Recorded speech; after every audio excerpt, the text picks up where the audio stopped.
Transatlantic Race. I don't think I could do anything more challenging than that, actually, crossing the Atlantic. Even with the trade winds, you need the right boat, the right crew, you need to prepare a lot. We are going to see the most amazing start of the RORC Transatlantic Race in 12 years. This year's such a diverse fleet, from very large super yachts with fully professional crews to Corinthian crews to family crews. The fleet actually this year is so interesting because there's so many different boats between Palanad, between Maxitude, the Lift 45. You've got obviously Raven, which the America's Cup foils in there. And you've got Ino and Neo Givaro as well, who are very much conventional. So it'll be really interesting to show the real-time speed differences as well as the handicap performance. It's start day here in Lanzarote. We've done this race many times now, and we always come back because it's just a beautiful trade wind race. You leave the islands, hook into the trade winds, and then it's downwind sailing all the way to Antigua this year. So we have the monohull starting first this year and the multi-hulls after. We're about 1.5 miles off of Marina Lanzarote. 3, 2, 1.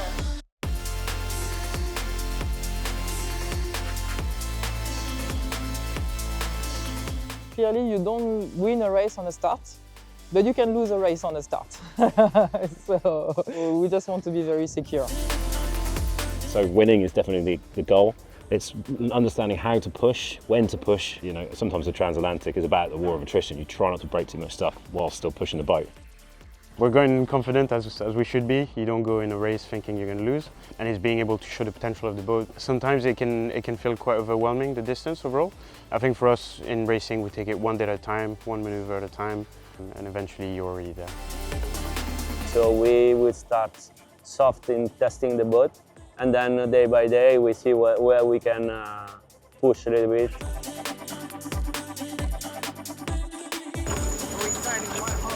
That's our mark down there between those yachts, isn't it? Yeah. Hoist the big sails and get on the foil, and hopefully 5 days we'll be having a glass of rosé in Antigua.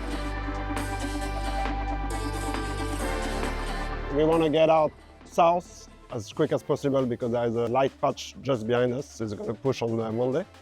So the high pressure is going to push down, so we're south, so we want to get out as quick as possible.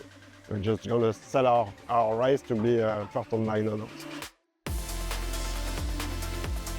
When you disappear over the horizon in the Atlantic crossing, it's a defining moment for them. Once the fleet spreads apart a little bit, they might not see another boat for days and days. It's a great feeling. Sunset on day 2, RORC Transatlantic on Eno. James Neville loving his machine, ripping downwind.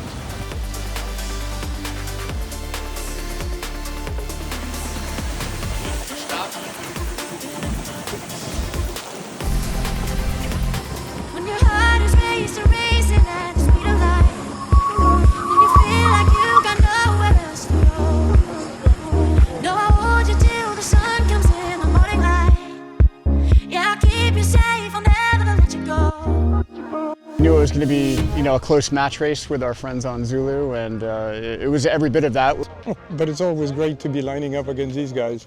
It's fantastic. These boats are just incredible. They're the best racing boats in the world. Well, I think it's a pretty significant record because it's such an iconic route.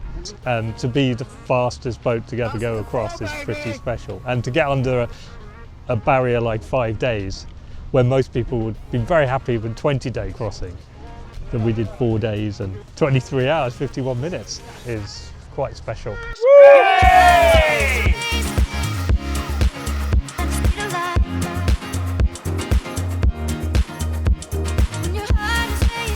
I think we more or less lost it on the starting line. It was a game of the rich getting richer at the beginning. Yeah, it was a very quick race, and they were absolutely sailing like madmen behind us to try to catch up. And there were certainly spots where we wanted to back down, but we knew the other guys weren't. So we had to push, and made for a very frenetic pace. The intensity sort of ramped up as we got into day 2 with the sea state building, the breeze building a bit. So all of a sudden you're going 30, 32 knots in big waves, which is challenging in the daytime, but the nights were very long, 13-hour nights, very little moon, very dark. Nighttime sailing on these things is brutal. It's violent, It's noisy, it's wet, but it's great fun, it's exhilarating. Your heart rate is up, it's real adrenaline time. You've got 3 numbers on the beam. You've got the boat speed, the true wind angle and the heading. And you are locked in on true wind angle, because if that goes too high, you're flipping over. And if you stick it too low, you're burying the bows in and pitch poling. So you are on this highway of no margin for error, really. And you're really focused. So we kind of do an hour of driving and then you're burnt out. There were a few situations where the guy that was next up in the helm rotation said, look fellas, I'm not up for it, someone's got to cover me. This was everybody. Everyone needed a break at some point. So it's important to get into that helm seat in big conditions and feel confident and feel like you can do it. And if you can't, then you've got a strong team and everyone's gonna help each other out.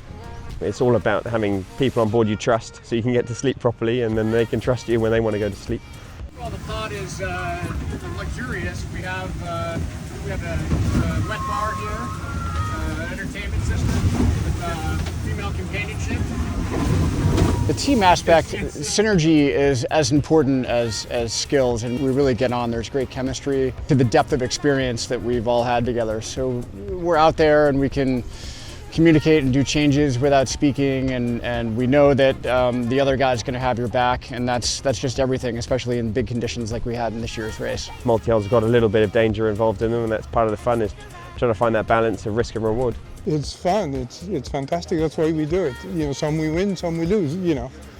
We like those guys, they're incredible competitors. We wouldn't be doing it if they were not here, so no, none of it is frustrating. It was brutal at times. You know, food and sleep were difficult, but the rest of it is all fun. No, it's all fun.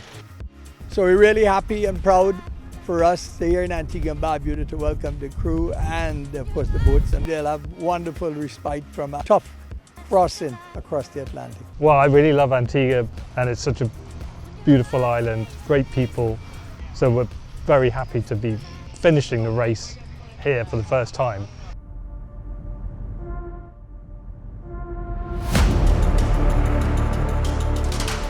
She's a fast boat, amazing machine, and we set a benchmark. We did it in 6 days, 22 hours. Now, what the favorite moment with a boat of this kind is when she starts accelerating, and you feel it just wants to go faster, and it's almost breathtaking because it comes so quick and so defined, and she just moves away. You feel it. It is amazing. That's why when he says it, you feel the acceleration. It's pretty crazy. And I did some Mod 70 not long ago, and I realized it's exactly the same kind of acceleration. But you're on a 40 plus ton boat, and they are 7 tons, which is massive. This boat is powerful, for sure. You know, if you can do a race like this in under 7 days, it's you've obviously had a lot of things go your way. I mean, the weather was awesome. We know the boat's fast. It's just a matter of keeping the thing in one piece. We spent 2.5 years before we decided we were ready to do this race. It's a downwind race, which we're still trying to develop the boat for that, but the boat's super fast through the water. Being on an ocean, you need safety, and this boat is a good combination between a fast monohull and a foiling boat. There's the difference from a normal foiling boat. When she's not flying, she's crashing. This boat, you know, you get a huge amount of righting moment who lifts the boat up. But as soon as the foil stalls, she says like a normal boat. So we have water ballast, 10 tons of water ballast, who keeps us righting comment. So I would say this boat is safer than any other offshore boat. But it's no question of it's a working concept. I think you will see more boat of this type. Yes, no question about it. I think you will see this type of foils because they're efficient. But of course it's a bit of complication to run a boat with this type of foil. So it's a certain type of owner who wants a boat like this. It's no question of it's fast, it's reliable. You can get all this stuff into it without, and I think that will make this manageable for any sailor, really.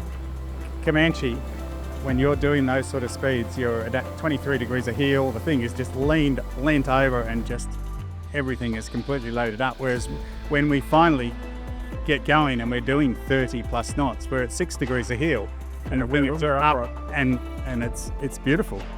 And if it's a flat sea state, the thing just wants to go faster and faster. Yeah, we have to limit the speed really because the loads get up there. I think we did a good race. We sailed the boat well. The boat's got potential for sure.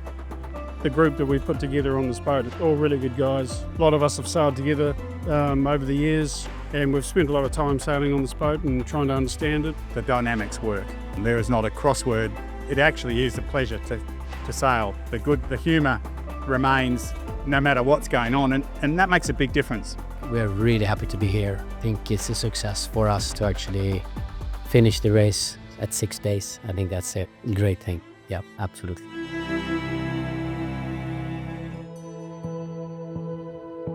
It's always memorable when you cross Atlantic Ocean. Every day is memorable. It was my first time, so all of it was amazing. Yeah. It's all the time is like experiencing something. Yeah, it was good fun. I would definitely do it again. I could go right now. I mean, it was that much fun that, and it doesn't feel like it was almost 3 weeks, but it doesn't feel like that. So I'm ready to go anytime. This is one of the dreams for the owner. I should do this transatlantic race, and for a lot of the guests and the owner, they've never sailed across the Atlantic before. This is a lifetime achievement for them to be able to sail a boat and their own boat across the Atlantic. But having it as part of the race, that bit of competition, so it kind of adds to that fun. Even at the finish, we had 3 boats finishing just in a couple of miles. We really had a good time all the way across. A lot of our friends back home thought we were crackers doing it in this, and yeah, but it was worth it. It's always been Sam's dream to do something like this. It's the boat he really grew up with. This is the boat that we both started sailing offshore in at home. This was the grassroots for us. The beginning of the race was all about staying rested and getting to a routine. And we did that really well. Always made it very clear to the guys after day 6 it's going to get very tough. And it did.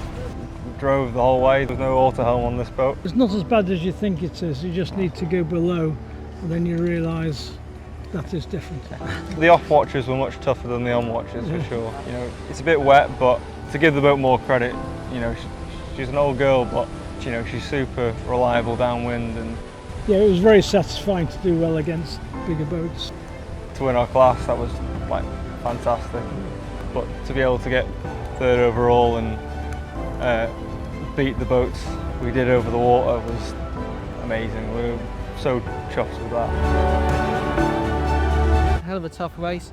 There was no let up in the whole race. It was windy the whole way across. It's been an amazing battle with Palanad and the lift boat Maxitude. They were pushing us hard like 2 or 3 days out. It was far more challenging, far more difficult, and it actually went gradually tougher and tougher with more wind, and the squalls get bigger and stronger, so very more challenging than I expected. Winning the Yacht Club de France trophy for the RORC Transatlantic Race means a lot to me when you look at the names on that cup. I have the highest I could achieve so far, so I'm so delighted to be there. It was a hell of a battle with Palanad. They obviously were able to push harder than us. Congratulations to those guys, it's a fair fight, they won.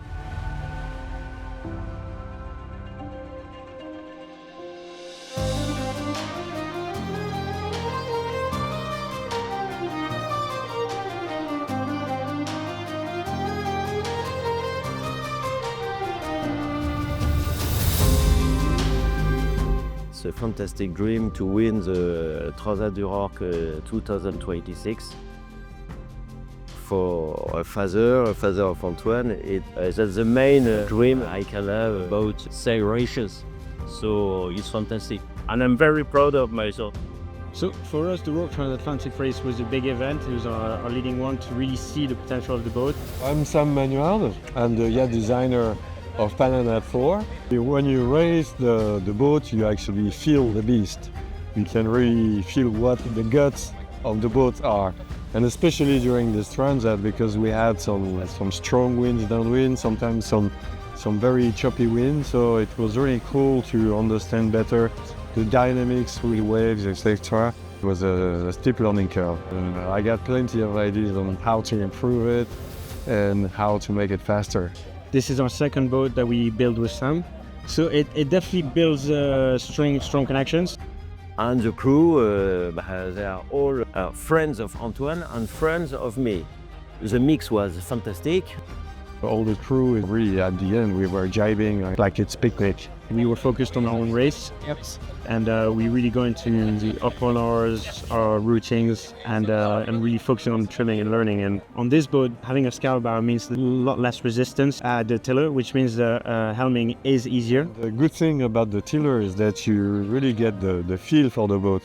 And especially downwind, you need, it's micro movement sometimes to go nicely through waves. We were asking ourselves during the race, because obviously sometimes it's quite nice to be standing alone on the driving, so you have a very good vision of the waves, of the boat, how it moves.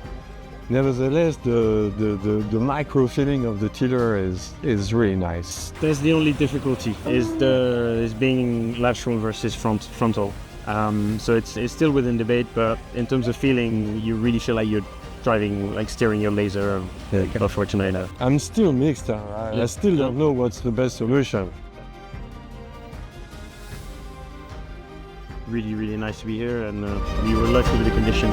The finish, which was incredible, it was so much fun. And then the other one for me was in the dark of night, the surfs, when the boat just takes off and you're literally just driving, like you feel like you're driving a laser. But the thing is that you don't know where you're going, so you're just watching the numbers, just following your angles, and the boat just keeps riding the waves and going, and yeah, it doesn't get old. So for us, the RORC Transatlantic Race was a big event. It was our leading one to really see the potential of the boat, and we managed to push the boat hard. The feelings was intensity, but we kept up. We had a very strong crew, and very pleased with the results.